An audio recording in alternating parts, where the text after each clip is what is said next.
For many veterans, this isn't the most frightening part of war. I love combat. It was my favorite thing in the world.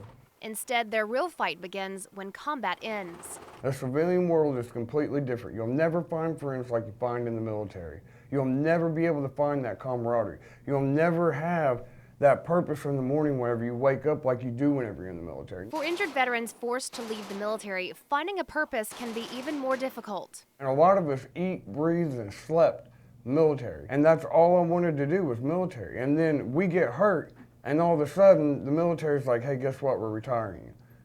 And then we're stuck out here, and it's like we're lost. According to the VA, many of these men and women deal with anxiety, depression, and PTSD in dangerous ways. Increased alcohol usage, illicit drug usage, that is a significant risk factor for our veterans. Former Army sniper, Staff Sergeant Mike Harriman, says he became addicted to prescription drugs after being injured in Iraq in 2004. I was shot in the face with a 57mm anti-armor rocket. It earned Harriman his 4th Purple Heart and kept him from returning to war. And I was put back in society, which has rules, and I had to follow them. And it was like I didn't want to follow them. I still wanted to have my operator switch stuck on and go through and run and gun. Harriman says he struggled to survive without the military, eventually landing behind bars.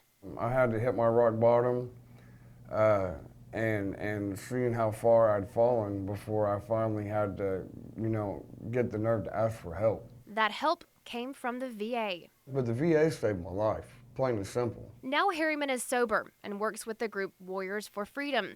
It helps veterans heal through outdoor sports like hunting and fishing. If you rose your hand to support and defend the Constitution of the United States, that makes you my blood. And I will fight and do everything I can to help and protect you in any way possible. If you're a veteran, I call you family.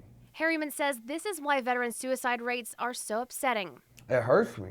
I mean, it really does. How would you feel if you had 22 members of your family die every single day? Because that's happening in mine. But VA officials say things are changing for the better. One thing that we are finding is that we're getting less and less calls where veterans are suicidal. So it's more of people being proactive and reaching out initially before they get to that point. Still, the VA says they'll continue expanding their suicide prevention programs and be hosting more community events, all to help veterans survive the battles they face after serving our country. Leslie Draffin, Fox 25 News.